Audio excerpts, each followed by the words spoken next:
So with now we have our new design for Jason Voorhees, as well as the possibility of a new movie on the rise. Jason getting his appearance in some video game stuff here and there, and of course, like I said, a new official Jason design for the Jason universe. It's obvious that yes, a movie is on the horizon. A new movie is on the horizon, which it's been nearly. Think on this. It's been nearly 20 years. We are I think, 4 years away from the 20th anniversary of the Friday the 13th remake. The last Friday the 13th movie we had was 2009. Yeah, 2009, 10ish. So we are over 20 years away. We are over 20 years, or nearly 20 years, from the last Jason movie. So, but it does look like that's going to change with Crystal Lake on its way coming, and again, movies on the way. So this video is basically me going to be talking about what does this new era of Jason need to be successful. So I'm just going to talk about some ideas, some things here and there about what I'm hoping to see as a fan of Friday the 13th, and see. And basically what I want to see as a fan of Friday the 13th, and what I want to see going forward. Now, obviously, the big thing is Jason doesn't need to be toned down. At no point does Jason need to be a PG-13 movie, which I think that goes without saying, right? I know I'm kind of stating the obvious when I say that, saying, oh, Jason, it can't be a PG or PG-13 movie. Obviously, yes, but you can't doubt Hollywood for wanting to make a PG-13 horror movie, because it makes more money, because you can get more seats and more people in seats through it, as opposed to an R-rated film. So I just look at a great example of this is the Megan films. Megan was toned down to PG-13 because that allowed them to put in more butts in seats, and then they released the R-rated extended cut. And I do think Megan 2.0 has been announced for PG-13 as well. So I know I'm basically saying heresy. But at the same time, it's kind of obvious Hollywood would try to do that. Of hey, PG-13, Friday the 13th. No one would want that. If you want to immediately kill your franchise, make the first Friday the 13th movie you do in nearly 20 years PG-13 and see how well that turns out. I know what I'm saying is crazy talk, and it was there's no way they would do this, but never doubt the avarice and stupidity of Hollywood. Never doubt it for a second. Anyway, so I just wanted to get that out of the way. I know it would never happen, and it's obviously going to be, the next Jason film is going to be R-rated, but at the same time, it feels like it goes without saying, right? But like I said, never doubt greed and stupidity of Hollywood bigwigs. Getting back on topic, what I'm hoping for with this next Jason movie is that, like I said before, I don't really think you need a deep, meaningful story with Jason. Jason is one of the few slashers where it's you don't really need to go too deep and make a deep story with him. If you want to tell why he keeps coming back, sure, we can roll with that. But we don't. But thing with Michael is that you can tell those kind of deep stories. Freddy, maybe, there are a lot of slashers you can tell darker, more meaningful stories. And I'm sure they're going to go into some deep shit with Pamela Voorhees, and that's fine because I think there's a lot of layers to Pamela we never got to see. But Jason, on the other hand, Jason is just we are here for carnage. That's really it. That's why I keep saying Stephen Costansky is my main pick for a director. If you don't know who Stephen Costansky is, basically, he is basically a great director who does a lot of practical effects. He's also great. He's a great horror director.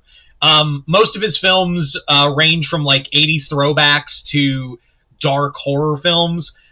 He has done The Void, which is a great Lovecraftian film, even though it's not really H.P. Lovecraft, but it is very Lovecraft and very John Carpenter inspired. You have the like I said, Psycho Goreman. It's like E.T. meets Tokusatsu meets fucking absolute insanity. Um, he also did the Leprechaun requel, Leprechaun Returns for Sci-Fi Channel, which actually turned out really good. Like, I'm not gonna lie, it was actually pretty fucking cool. And he also did a movie called Freddy Freako, excuse me, which was also a lot of fun. It was more of an '80s dark parody of like Munchie and all that, but I think he would really get it. And also, of course, I can't leave out Womp Stomp Films. Their fan films, Never Hike Alone, have been the epitome of what we want as fans of Jason.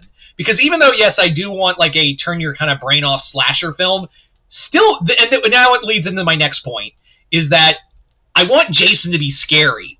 We've kind of had this thing, and don't get me wrong, like I've said before, we're living in a new age of slasher films, like with Hard Eyes and Clown in a Cornfield and other slashers soon on the way, thanks to like Art the Clown and Michael and Ghostface. Yeah, especially Michael and Ghostface making resurgence, and also Art really breaking down barriers to make horror more mainstream again. I've also noticed this kind of uptick of horror films that are trying to be funny. Like, they're trying to capture the Scream vibe of, like, making it almost like a horror comedy. And I feel like I'm worried that might grow stale real fast. I saw that a lot in Hard Eyes. I haven't seen Clown in a Cornfield, but I do get that kind of Scream vibe as well. So I kind of would like to see while I would like a shut your brain off, like kind of not like a shut your brain off kind of horror film, I do want Jason to be scary. I don't want to see like, oh, dumb joke here. I want to like actually fear Jason. I actually want to be like, oh shit, it's Jason Voorhees. He's back and he's fucking killing horny teenagers at a lake. Woo. I don't know why I put the woo there. Fucking whatever. Anyway, so I want to see that. I want to be afraid of Jason again. Like, I haven't been actually be afraid of Jason for the first time ever. And again, Costansky, he's been really great at doing, like, again, 80s throwback and practical effects. But he's also, I think he's really underrated for doing horror, too. Again, going back to The Void and some of the stuff he did in VHS. And again, I go back to also, I hope, Sean S. Cunningham and everyone over at Jason Universe at least looked at Never Hike Alone and went, maybe we should give them a call. Because someone brought this up. The new Jason design, while it does look like it takes a bit from Freddy vs. Jason, the Freddy vs. Jason design. Someone pointed out it does harken more to the Jason from the Never Hike Alone films. So that also made me think, yeah, they had to have known about the Womp Stomp films. So maybe we could do that. I also think, and this is going to sound weird, I don't like, as much as I love Jason making a resurgence, and some people are like complaining about it, which I'm like, why? Jason's back. Like, Jason's been gone for 20 years because of a fucking legal battle. It's nice to see him around, but at the same time, I don't want him like overexposed as a character. I would like to see, like, don't overdo it right out the gate. Jason's been gone for a while, and it'll be exciting to see him again, but at the same time, it's almost like, hey, don't be like Deadpool in the 2000s and early 2010s where he's just fucking everywhere.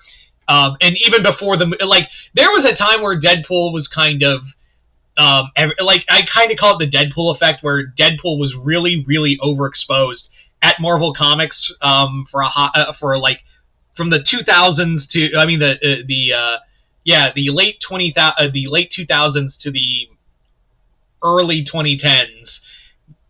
There was a shocking number of Deadpool at Marvel that just kind of like went on and on and on.